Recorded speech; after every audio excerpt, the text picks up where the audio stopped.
Sénégal est dans la pointe extrême de l'Atlantique, du continent africain, au nord il est bordé par la Mauritanie, à l'est par le Mali, et au sud par la Guinée, ainsi que la Guinée-Bissau.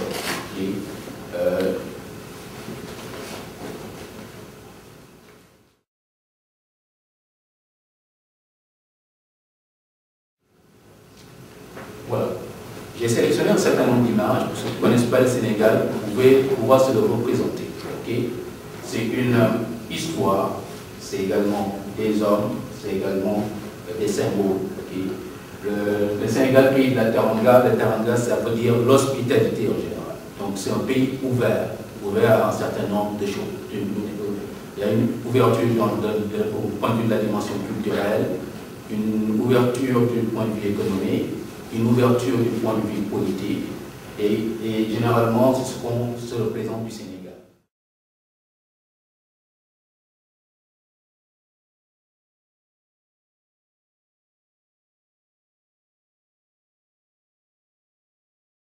L'autre élément important, c'est que le Sénégal a une histoire. La grande histoire a été faite avec la France, qui est le pays colonisateur d'origine. Donc c'est la photo numéro 2. Et l'autre plus grand symbole du Sénégal, c'est le baobab. Le baobab, symbole de ténacité, symbole de force, symbole d'arbres qui passent le temps et les aléas climatiques. Quelques images d'hommes qui représentent bien ce que sont les Sénégalais. Il y a Cheikh Anta Diop, qui est un grand africaniste, un très grand égyptologue, qui est connu pour avoir écrit un certain nombre de choses intéressantes sur l'Égypte antique. Abdou Diouf, qui est connu pour être le secrétaire général de la francophonie actuellement. Youssou N'Dour, notre star international, qui est un véritable ambassadeur de ce pays. Et enfin, Léopold Sédar Senghor, qui est également le premier président sénégalais, mais qui est également un très très grand, le premier académicien sénégalais à Paris. Et la dernière image, on rencontre du Paris-Dakar, qui je pense qui est l'un des événements mondiaux qui représente le mieux ce que c'est le Sénégal. Maintenant, je vais vous parler un peu rapidement de ce que HBDO fait. Donc, on fait la gestion globale du risque. L'idée, c'est quoi? C'est qu'on prend en charge le renseignement commercial et on va jusqu'à l'appui à la gestion en passant par l'aide à la décision.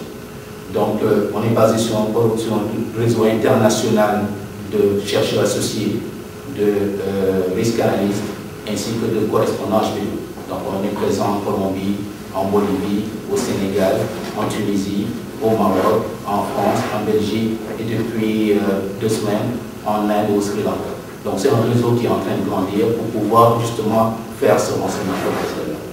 L'autre élément de HBDO, c'est sa plateforme technologique qui permet à la clientèle de pouvoir faire ça quasiment en temps réel, sa propre gestion des risques. Je vais maintenant vous parler des opportunités du Sénégal tout de suite. Généralement, dans la démarche d'HBDO, on dit que le risque n'est pas mauvais a priori. Quand on se projette à l'international, quand on va à l'export, lorsqu'on prend le risque, il peut y avoir une dimension positive. Là, on l'appelle, c'est l'opportunité, on la saisit. Et la dimension négative, c'est le danger. Donc, l'objet de cette intervention aujourd'hui, c'est de parler de la pomme verte qui représente dans notre jargon l'opportunité. Et donc, aujourd'hui, je vais vous parler de l'opportunité des affaires au Sénégal. Mais pour les besoins de mon intervention, obéissant généralement à notre démarche, on va prendre 2 temps. C'est 2 moments de la présentation. Le premier moment, c'est les données structurées. Les données structurées, c'est ce qu'on trouve généralement dans les rapports, ceux qui sont conçus par les politiques, par les organismes multilatéraux. C'est la Banque africaine de développement en Tunisie, c'est la Banque mondiale, c'est également des rapports qu'on trouve à exportation et développement du Canada. On peut également trouver ces éléments structurés là chez Standard & Poor's, à la COFAS, chez Fitch et chez Dun & Bradstreet. Donc ce sont des données structurées disponibles publiquement. Donc le deuxième moment, ça va être les données non structurées, parce que on peut repérer les opportunités d'affaires publiées, conçues, pensées et sorties dans les rapports, mais il y a des opportunités d'affaires qu'on peut avoir lorsqu'on a une présence sur le terrain, lorsqu'on est dans le vécu des affaires sur place. Et là, effectivement, HBDO a des choses à dire là-dessus, parce que justement au Sénégal, on a un partenariat stratégique qui nous permet de faire un certain nombre d'études.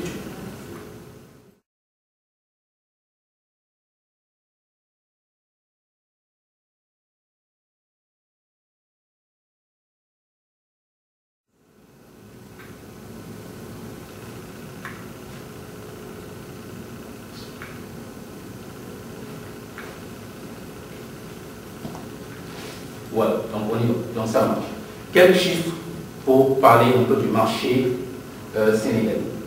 13,2 milliards, c'est le PNB, c'est le PIB nominal. 13,21 millions c'est la population.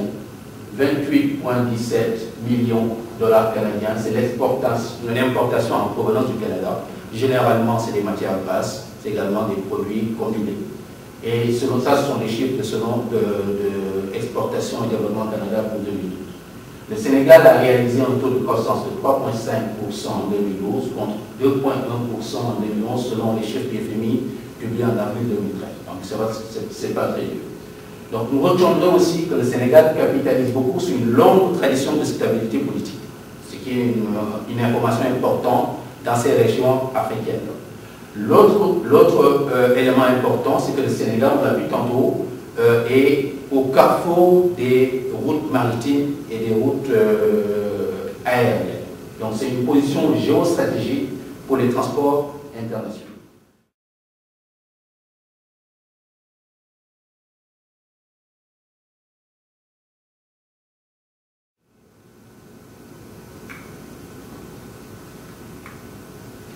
Je vais vous parler maintenant des données structurées.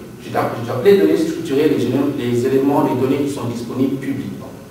Les éléments qui sont disponibles publiquement, on peut les trouver chez Transport, Exportation Développement Canada, à la BAD. On peut également les trouver au niveau de la Banque mondiale, du FMI, etc. Ce sont généralement des données qui sont pensées à travers des ateliers, des colloques, des séminaires intergouvernementaux et incluant des organismes multilatéraux pour le développement et qui sortent généralement sous le nom de programme, comme par exemple stratégie de croissance accélérée pour le Sénégal, en ce qui concerne les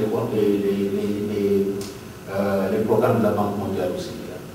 Donc le premier élément qu'il faut retenir, c'est au niveau du cadre légal et réglementaire. Le cadre légal réglementaire est basé sur un code des investissements favorable. Favorable parce qu'il y a des projets d'investissement éligibles qui sont très ouverts. Ça va des mines au transport, en passant par les industries culturelles, en touchant au secteur des industries halieutiques, sous la pêche. Ça touche également tout ce qui est agro-business, les produits des fruits, les cultures maraîchères, également les produits de la mer. Il y a également des conditions d'accès assez simples. Conditions d'accès simples parce qu'il faut quand même, si on veut se lancer en affaires là-bas, faire des investissements, le minimum qu'on demande en droit d'entrée, c'est 5 millions de francs CFA. Donc ce qui n'est pas très élevé, eu égard à la comparaison qu'on peut faire avec d'autres pays. L'autre élément important, c'est le délai de traitement. C'est un pays qui a quand même réussi, à travers la PACE, à créer un guichet unique. Donc en 10 jours, on peut monter son entreprise, ouvrir une filiale, et toutes les formalités administratives, juridiques et commerciales sont prises en charge par cette organisation. On l'appelle le guichet unique pour les investissements. Et pour finir, il y a un certain nombre d'exonérations, des avantages fiscaux importants, des avantages fiscaux qui ont trait au recrutement. Par exemple, pour un certain nombre d'industries, par rapport à la technologie, on donne une spécificité qui est assez claire au Sénégal. On donne à un certain nombre d'investisseurs la possibilité de recruter pour 5 ans en contrat à durée déterminée, ce qui n'est pas possible dans d'autres secteurs et ce qui n'est pas possible dans d'autres pays. Donc pendant 5 ans, on peut recruter à moindre coût un personnel très qualifié en contrat à durée déterminée. Ça fait partie des avantages. D'autres avantages, ce sont des exonérations au terme des investissements. Au terme des investissements, il y a comme par exemple lorsqu'on vient avec notre outil de production, ça peut être des machines-outils, etc. Il y a des exonérations douanières. Il y a également des exonérations fiscales à l'exploitation. Ça peut, comme je viens de le dire, ça peut toucher le recrutement, ça peut également toucher les exonérations de taxes par rapport aux produits et aux services, aux travaux qu'on prend à partir des fournisseurs sénégalais locaux. Donc il y a un certain nombre il y a encore plus fiscal qui est assez intéressant dans le code des investissements sénégalais. L'autre élément important à retenir,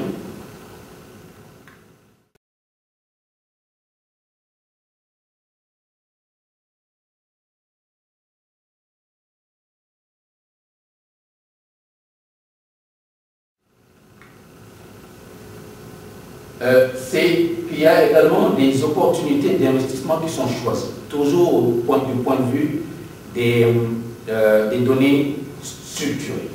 D'abord, la main-d'œuvre. La main-d'œuvre sénégalaise est connue pour être très qualifiée. Ce qui se passe, la boutade qui dit, c'est que le Sénégalais n'a pas de diamant, le Sénégal n'a pas d'uranium, le Sénégal n'a pas d'énormes champs de pétrole, le Sénégalais, la principale richesse du Sénégal, c'est le Sénégalais. Il y a une vingtaine d'années, le chômage était avoisiné de 10%. À l'époque, Abdou Diouf, qui était président de la République, avait décidé de créer des boulangeries, c'est-à-dire des petites unités de production, de fabrication de pain et de pâtisserie, et il les dédiait aux maîtrisables. Donc il n'y avait que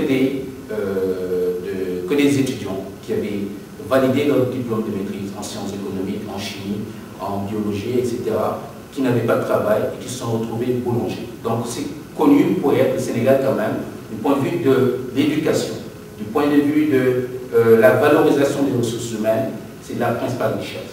La première richesse du Sénégal, on va revenir tantôt, c'est le Sénégalais lui-même, le Sénégalais et les Sénégalaises. Les opportunités d'investissement qui sont généralement ciblées. Parmi ces opportunités d'investissement-là, on peut noter des opportunités d'investissement au niveau des nouvelles technologies de l'information et de la communication, des opportunités d'investissement du point de vue des textiles, des opportunités d'investissement du point de vue de l'agro-industrie, du point de vue du tourisme et du point de vue des mines. Et nous allons tout de suite voir que depuis l'année 2000, la stratégie pour attirer les investissements étrangers a été beaucoup réorientée vers les services.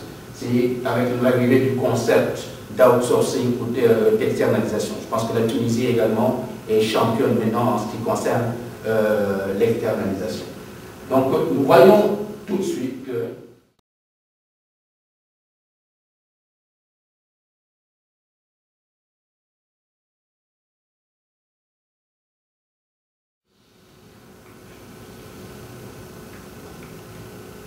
au niveau des mines, le Sénégal est connu pour avoir des ressources minières jusqu'aux années 2010 assez limitées. D'ailleurs, il y a un rapport du Bureau de responsabilité sociale des entreprises de l'industrie extractive basée à Toronto qui avait fait une étude et qui disait que la représentation du Canada au niveau des industries minières au Sénégal n'était que de 1%. Mais il n'avait pas perdu de vue que dans les 5 ou 6 prochaines années, au vu du potentiel, il y a beaucoup de possibilités du point de vue des mines. C'est au niveau de l'or, le sud-est sénégalais est très riche en or, exploité grandement pour l'instant avec des moyens traditionnels, des individus ou des peuples venant de toutes les régions alentours se présentent là pour exploiter l'or. Il y a également du phosphate, du bauxite, il y a du fer et il y a maintenant des campagnes d'exploration au large des côtes sénégalaises en ce qui concerne la présence du pétrole. Donc ça, du point de vue des mines, des industries extractives, il y a un certain nombre de possibilités qui ont été relevées. L'autre élément important, c'est au niveau de l'agro-industrie. L'agro-industrie regroupe généralement les métiers qui ont maille à partir avec les fruits, les légumes et les produits de la pêche. Je rappellerai tout de suite que le Sénégal est contourné par ce qu'on appelle le fleuve Sénégal, je pense que c'est assez connu, qui est le lit d'un grand limon fertile. Il y a 240 000 hectares de terres disponibles qui sont maintenant rachetés à tour de bras par les Saoudiens ainsi que les Koweïtiens et qui donnent une grande possibilité de culture liée à l'agro-business. Donc qu'est-ce qui se passe? Pendant longtemps, la France avait un peu mis la main sur cette partie du Sénégal et a développé un certain nombre d'industries liées par exemple à la tomate. La tomate cerise sénégalaise est l'une des plus réputées au monde. La France avait créé une organisation d'entreprise qu'on appelait la SOCAS qui produisait cette tomate cerise qui était exportée partout dans le monde.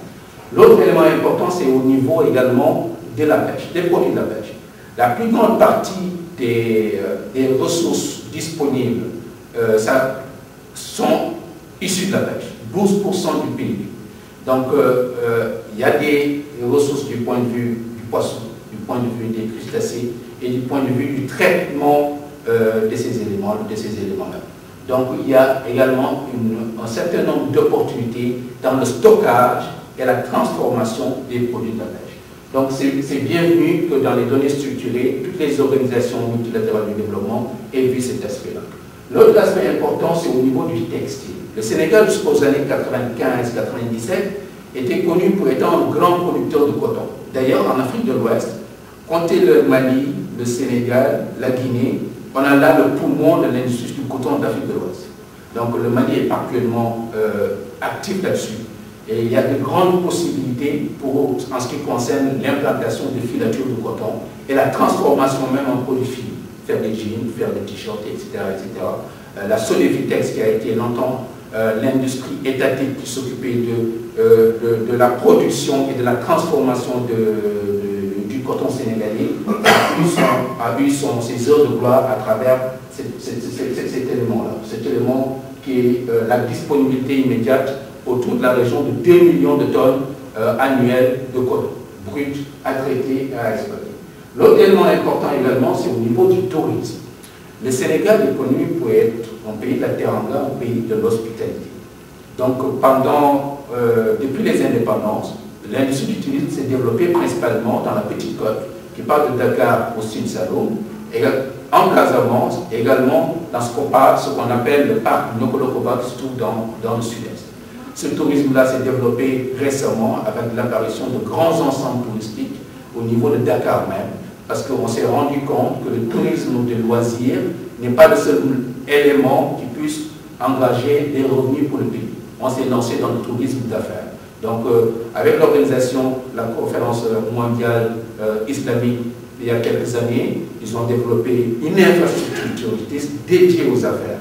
D'ailleurs, je vais dire tout de suite ici que l'actuel emplacement de l'aéroport international du Sénégal est justement dédié dans le futur pour être une sorte de city Dakar, du city sénégalais. Parce que, en même temps, au moment où je vous parle, on est en train de construire l'aéroport international Blaise Diagne, juste où on peut aller de l'autre pays. Donc le tourisme, c'est également des opportunités d'affaires certaines. J'ai mis en vert les nouvelles technologies de l'information et de communication parce que c'est important. Cet aspect a été bien repéré, a été bien cartographié et bien signalé par les organismes internationaux pour le développement ainsi que par les tests sénégalais.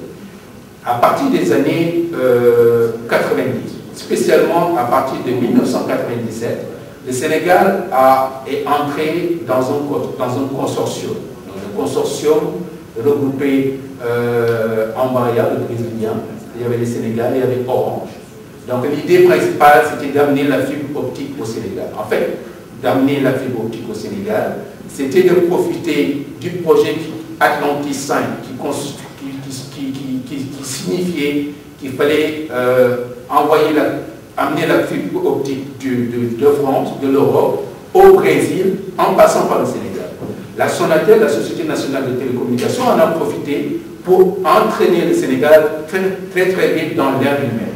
Donc l'Internet, les nouvelles technologies de l'information et de la communication sont entrées ainsi de plein fouet dans l'économie sénégalaise. L'autre élément important à retenir, c'est du point de vue de la main-d'œuvre. Je l'ai dit tantôt. Depuis les années 90, spécialement dans mon université d'origine, l'université de Saint-Louis, où j'ai passé quand même 5 ans avant d'aller en France pour finir mes études, se sont développées des formations. Plein de formations liées à ces nouvelles technologies-là. Donc la création de sites web, la gestion de bases de données, l'e-commerce, etc. Donc à partir de 2000, le Sénégal était mûr pour se lancer dans l'externalisation de produits des nouvelles technologies de l'information et de communication. Et il s'est avéré qu'il y a un marché pour cela, l'outsourcing. Donc, à partir de 2005, il y a eu une floraison d'opportunités d'investissement au niveau de ces nouvelles technologies qui sont manifestées spécialement au niveau de ces grands ensembles. D'abord, les centres d'appel. Orange, en partenariat avec une entreprise sénégalaise, PCCI, a ouvert l'un des plus grands centres d'appel d'Afrique de l'Ouest. Ils prennent directement des appels venant de France avec tout ce qui tout ce qui comporte comme facilitation au niveau dans ce domaine-là. L'autre élément important, et qui est apparu il y a 2 ans, c'est au niveau de la télésaisie et la télétraduction. Imagine, à Montréal, il y a des documents officiels, des documents d'entreprise qui stockés dans un hangar qui sont rédigés en anglais. Au Sénégal, il y a maintenant, on compte à peu près 8 universités dans les grandes régions du monde, et avec des départements d'anglais. Il est apparu que pour contribuer au financement de ces entreprises-là, la télétraduction est un élément important. Donc ce marché-là s'est développé. C'est une opportunité. Beaucoup de pays qui ont des documents en anglais et qui veulent les tourner en français font ce pas-là. Ils se font traduire au Sénégal et envoyer par Internet des versions tout faites. C'est une opportunité. L'autre opportunité, c'est au niveau du développement des logiciels. Google s'est installé au Sénégal. Pourquoi? Parce que c'est une opportunité. C'est une tête de pont. C'est une tête de pont pour l'Afrique de l'Ouest. Donc, de ce point de vue-là, Microsoft s'est installé, Google s'est installé. Il y a définitivement une main-d'œuvre suffisamment qualifiée pour pouvoir fournir des éléments innovants adaptés à l'Afrique au niveau de ces éléments.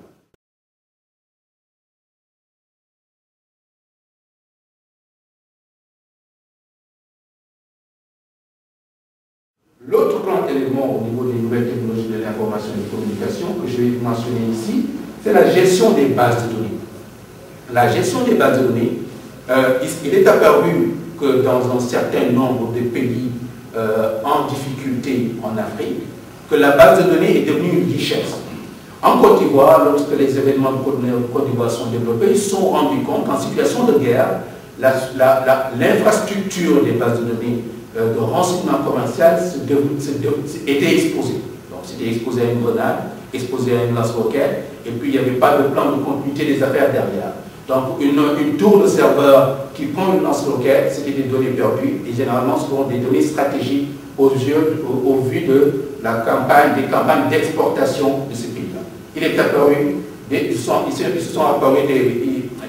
entreprises sont installées à Dakar, à l'université de Saint-Louis, pour justement pouvoir externaliser dans un environnement politique stable la gestion de ces bases de données.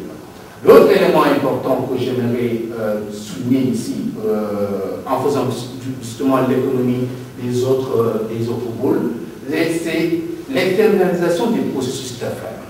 Il est apparu qu'il y a un marché important, par exemple, du point de vue de la gestion de la facturation, de la gestion des documents, de la gestion des fournisseurs. Parce qu'effectivement, il y a des logiciels de gestion intégrée qui permettent maintenant de faire ces activités au sein de l'entreprise à distance. Effectivement, il est apparu, moi je me retrouve souvent au sein d'HPDO avec ces problématiques-là. Donc des problématiques de gestion ou de numérisation de documents. Des problématiques de gestion, par exemple, de la comptabilité. Donc il y a une bonne base comptable sur place. On peut faire facilement des comptes de résultats, des bilans financiers, des plans de trésorerie, avec une bonne expérience, une bonne formation de ce que se fait ici, dans ces domaines des chiffres-là. Et là, effectivement, ça autre chose. Donc, on l'envoie la veille, disons 5 heures de décalage. Avant, au réveil, on a déjà sur son ordinateur, déjà tout fait, tout préparé. Ça, ce sont également des opportunités qui ont été bien entendu repérées, structurées, qu'on peut trouver au niveau, vous pouvez même trouver ces informations sur la page officielle de la CIA, l'organisme de l'intelligence américain. Donc, ce sont des données structurées, c'est avec des négociations, des séminaires et des ateliers que tout ça s'est fait. Je vais tout de suite vous amener à parler des données non structurées, parce qu'après, il me reste plus de 5 minutes.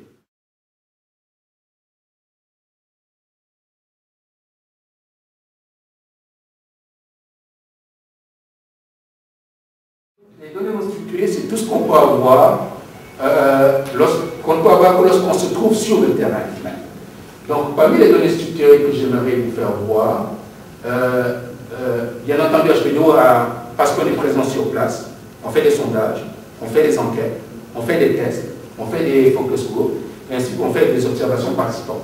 Donc, on a mené un certain nombre d'études, par exemple en juin 2012, sur les télévisions privées, sur les joueries, sur les javel et les savons liquides, et aujourd'hui, on développe ce qu'on appelle le cadre intégré de gestion du risque pour le secteur transnational, Sénégal, Sierra Leone, Mauritanie, Tchad, Mali. Donc c'est vraiment une étude à 360 degrés de ce secteur minier.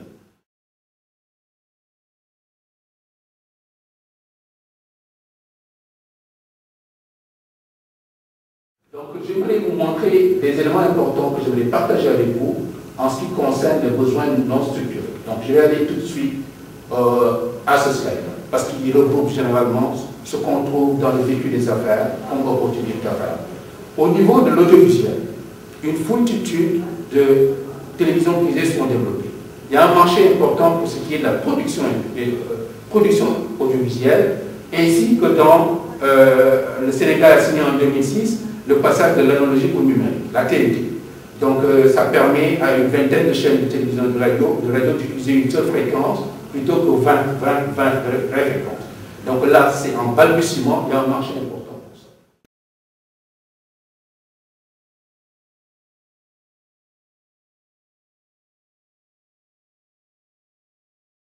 En ce moment au Sénégal.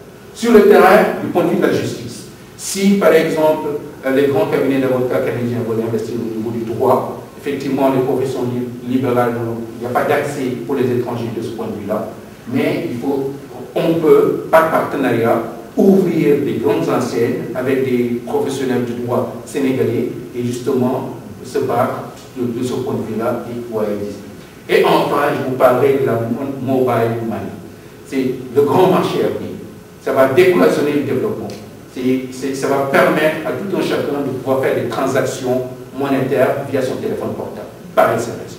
M-Pesa au Kenya, il y en a le parfait d'exemple. Donc sur le terrain, ça, lorsqu'on est sur le terrain, ce sont les zones d'opportunité d'affaires colombe.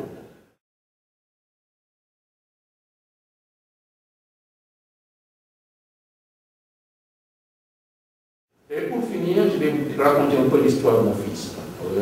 Quand j'ai commencé à travailler sur les slides-là, j'ai sorti à un moment mon livre, Pensée de développement, Pensée de risque en développement international. Il a vu développement. Il m'a dit, papa, c'est quoi le développement? J'ai dit, bon, finalement, le développement social, changement social et tout ça. Il dit, mais papa, je comprends bien. Mais finalement, le développement, c'est juste enlever l'enveloppe. Oui, c'est enlever l'enveloppe. C'est la meilleure définition du mot développement commercial que je peux avoir. Mon fils de 9 ans, hier soir, m'a appris ce que c'était vraiment l'explication la plus simple du développement. C'est réfléchir, c'est développer, enlever l'enveloppe. Et pour enlever l'enveloppe, bien entendu, ce genre d'activités organisées par le Conseil canadien pour l'Afrique, les activités de contactement, les activités d'HPDO participent d'enlever le rouge, d'enlever les dangers et de montrer le vert, le fruit qui est à l'intérieur, qu'au sont des opportunités. Donc développons, c'est un moment important.